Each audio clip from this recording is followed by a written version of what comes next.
This is the time of year of giving gifts and showing love, not just for our families and friends, but for our community. You don't have to be a millionaire to make a difference. Right now, you can actually make a really big impact on just about any budget. And here to talk more about it are attorney Paul DeMore and John Lederer. Welcome, you two. Welcome. Thank you. Happy holidays. So before we start talking about how people can donate, I want to talk specifically about Zacking Against Cancer. I know that this is an organization that is close to your heart. Why do you want to bring John here today? Well, you know, in my travels as an injury attorney, I see a lot of tragedy and a lot of bad outcomes, bad things happen. And when I find some way to give back, I embrace it. And when I first heard about Zacking Against Cancer, I thought, wow, what a great organization. I'm going to let John tell you about it. But you'll see when you hear about it, it's an amazing group of people doing amazing things for very little money from the outside world. Right. The name alone, Zacking Against Cancer, tell us what it is. So the Zacking Against Cancer Foundation was started by my son Zachary after his second diagnosis with brain cancer. Zachary was diagnosed when he was 11 years old, and unfortunately Hopkins told us to take him home, make him comfortable. There was nothing they could do for him. Fortunately, Zachary beat that cancer, and after 5 years, we had the party. He was cancer-free. Zachary went on to finish middle school, went on to high school, had a great 4 years of high school, and even played varsity football. He then went on to the University of Maryland and wanted to be a broadcast journalist, and his first job there was he was a manager for the men's basketball team. The first semester he was loving life. There was nothing better. He was doing exactly what he wanted to do. Second semester, unfortunately, about 2 weeks in, he called us up and let us know that he was having some numbness in his left hand and his left foot. And of course we were upset about that. We took him right back to Hopkins, and unfortunately he was diagnosed with a new brain tumor just next to the original site. They immediately operated on him. About an hour after surgery in the ICU, he was recovering, and he sat up in his bed and he made this pose. Right after surgery? About an hour after surgery. My goodness. My wife and I were with him, and initially we said, no, Zachary, we're not going to do that. Just lay back down. This is no time for this.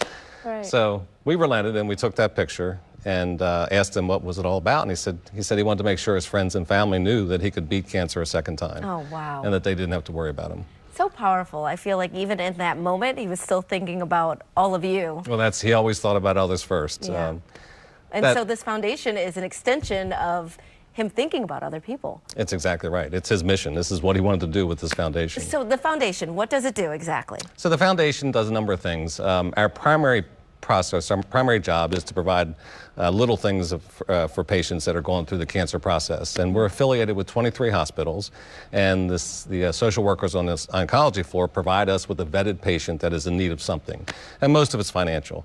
It could be prescription assistance, it could be car payments, it could be rent payments, it could be transportation to and from treatment, a number of things to help take away some of those life adversities that unfortunately don't go away while you're battling the cancer. Right. One of our newest programs this year is the LIFT program, and up to today we've provided 800 trips this year for patients to get to and from treatment. So I love this concept because I do feel like this is a time, and any time, you want to give, but you're like, I don't have the financial means to be, dropping a $10,000 check every month. I can't do it. This is something that all of us can do, and it actually makes an impact. It does. I mean, a lift trip is $8 to $10. Right. And we've got that. We've got that. We can help. And those patients that need that treatment need to get to and from. A lot of them don't have that access to transportation. So that's one of the programs that we've started this year that's working very well. So how do we get involved? What do we do? So the best thing to do is go to zackingagainstcancer.org, and that's our website. And you can donate on that site. You can certainly learn all about the organization and what we do. You can come to one of our events. We've got 4 or 5 events a year that we put on to raise money. Yes. You said there'll be one in spring, like April-ish? The next one we have is our Living the Dream Gala, and it's at Infinity Center at the University of Maryland on the floor of the Terps gym there.